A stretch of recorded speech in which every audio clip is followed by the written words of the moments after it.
गणतंत्र दिवस 26 जनवरी यानी हमारे देश के संविधान पर गर्व करने का दिन। लेकिन अक्सर 26 जनवरी के जोश, उमंग और गर्व के बीच हम कहीं ना कहीं भूल जाते हैं उस शख्स को जिसकी बदौलत ये दिन आया, वो शख्स जिसकी बदौलत इस देश का महान संविधान तैयार हुआ। हम आपको दिखाएंगे उस महानायक की महागाथा जो भले ही देश के संविधान पर जाकर खत्म होती हो, लेकिन उसका आगाज होता है एक महान संघर्ष से।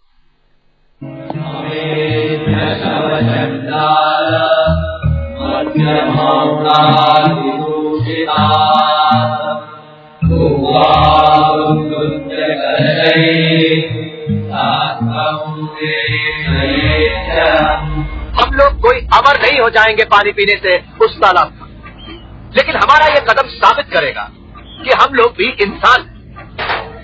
हमें ये सिद्धांत लागू करना है कि हिंदुस्तान में किसी भी व्यक्ति की योग्यता उसके जन्म के अनुसार नहीं, बल्कि उसके गुणों से तय होगी। यहाँ हम हिंदुस्तानी समाज की नई रचना करेंगे, जहाँ ना ही जाति प्रथा होगी और ना ही वर्ग भेद होगा। हमें ये विचार अपनाना होगा कि सभी व्यक्ति समान रूप से पैदा होते हैं और समान रूप से मरते हैं।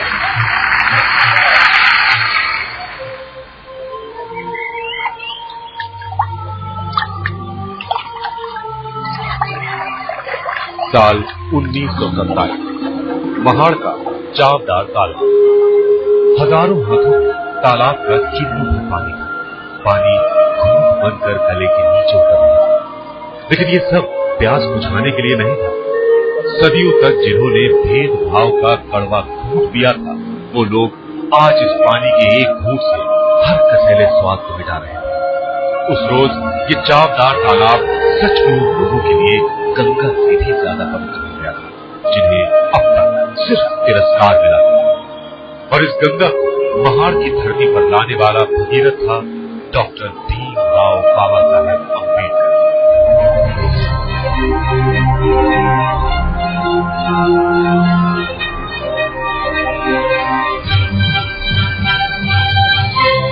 हमारे देश को एक महान संविधान देने वाले डॉक्टर अम्बेडकर, हमारे समाज पर लगी छुआछूत की कालिख को मिटाने वाले बाबा साहेब, सदियों से दबे कुचले तबके में आप सम्मान का बीज बोने वाले भीमराव की दास्तान जितनी महान है उतनी लंबी थी। लेकिन इस दास्तान का सबसे अहम पड़ाव है चावदार तालाब।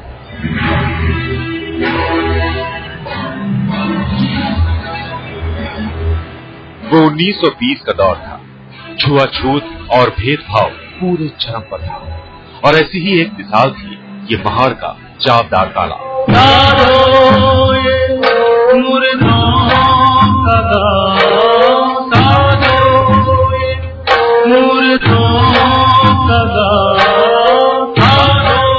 इस तालाब से गाय ढोर तो पानी पी सकते थे, लेकिन दलितों को पानी पीना तो दूर, इसके पास भटकना तक मना था।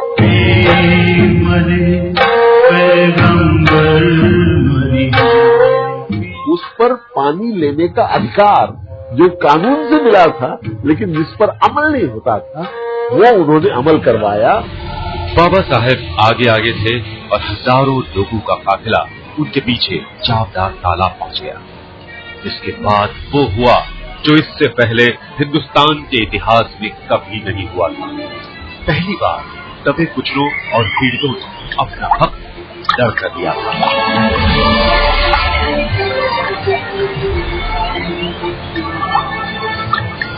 3000 साल का लगभग का भारतीय समाज का जो पिछड़ापन था, इसको दूर करने की एक बहुत बड़ी शुरुआत अम्बेडकर साहब के साथ होती है।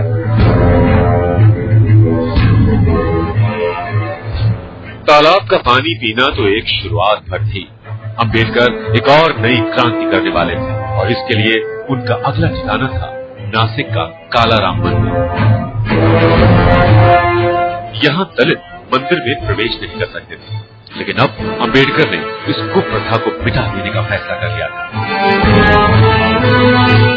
वो यही कहते थे कि ये मंदिर में प्रवेश करने से हम अमर नहीं होने वाले हैं, हमारे लिए कुछ खास मिलने वाला है, ऐसी भी बात नहीं है।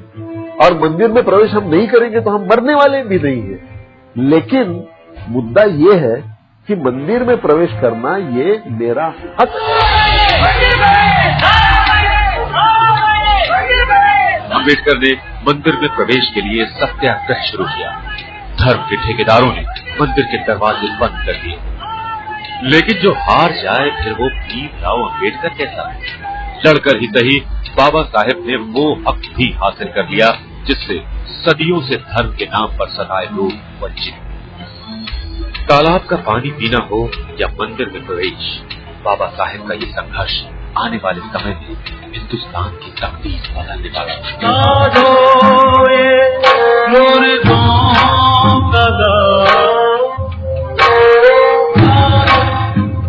सवाल कई है कि आखिर क्यों बाबा साहेब अचानक उठ खड़े हुए सदियों से हो रहे अन्याय के खिलाफ, और इसका जवाब है उनका बचपन।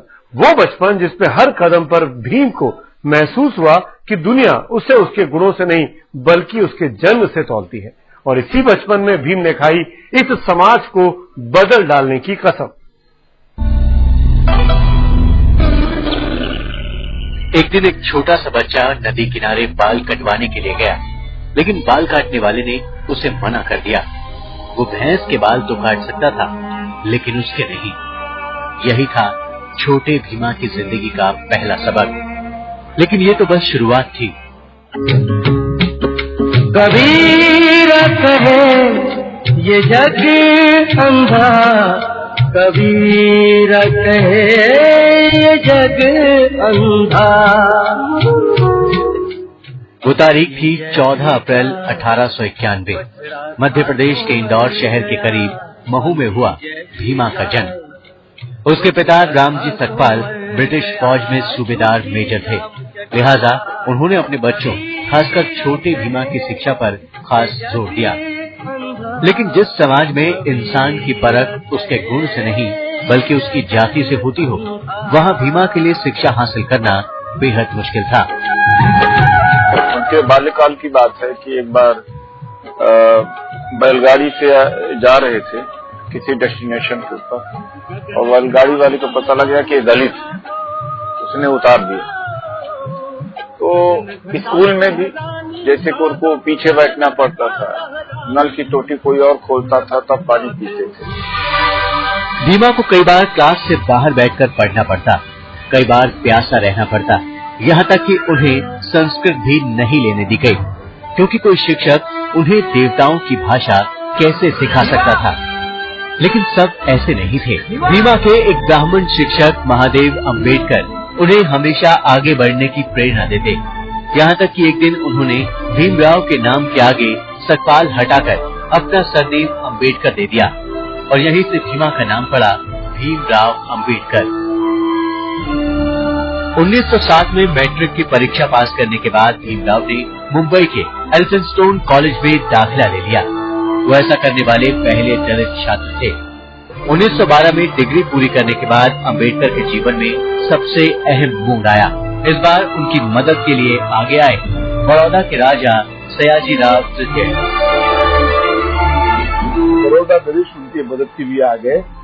फिर से पीयूष मास्टर जी उनको लेके बड़ौदा नरेश के पास गए, क्योंकि बड़ौदा नरेश ने तब टाउन हॉल में भाषण दिया था। उसने कहा था कि मुझे कोई अछूत लड़का मिल जाएगा, लड़का लड़की मिल जाएगी, लड़का विशेष रूप से जो कि होनहार हो, तो उसको मैं प्रदेश भेजने के लिए तैयार हूँ। 1913 तक आते आते भीमराव ने बड़ौदा रियासत की स्कॉलरशिप पर अमेरिका की कोलंबिया यूनिवर्सिटी में दाखिला ले लिया।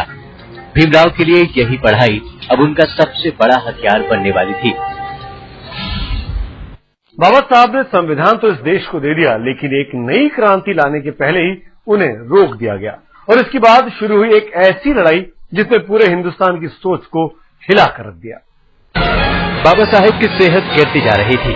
वो अब राजनीति से ज्यादा भेदभाव, छुआछूत और शोषण को ही जड़ से उखाड़ फेंकने का नया ताना बाना बुन रहे थे, और इसके लिए उन्होंने चुना एक बहुत क्रांतिकारी रास्ता, धर्म परिवर्तन का रास्ता।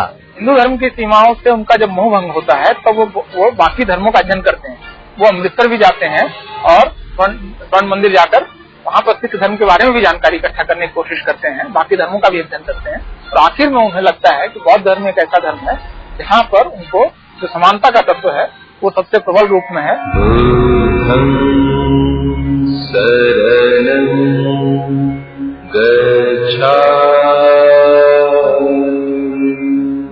आखिरकार 14 अक्टूबर 1956 का वो दिन भी आ गया जब बाबा साहेब ने बौद्ध धर्म को स्वीकार कर लिया। उनके साथ पूरे 5 लाख लोगों ने बौद्ध धर्म को ग्रहण किया। पूरे देश में बाबा साहेब के इस कदम से खलबली मच गई। लेकिन ये सिर्फ धर्म परिवर्तन नहीं था, बल्कि ऊंच नीच को खत्म करने के लिए उठाया गया एक कठोर कदम था।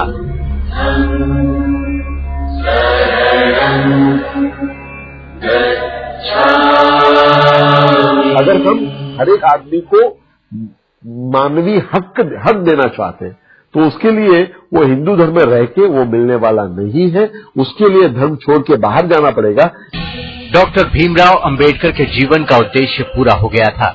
3000 साल से घनघोर नींद में सोए समाज को झकझोर कर उठाने के बाद बाबा साहेब ने 6 दिसंबर 1956 को इस दुनिया को अलविदा कह दिया।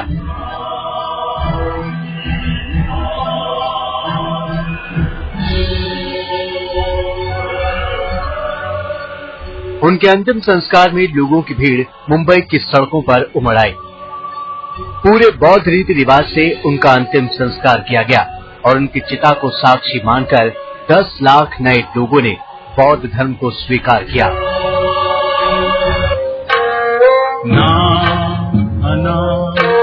अनंत रहते अनंत रहते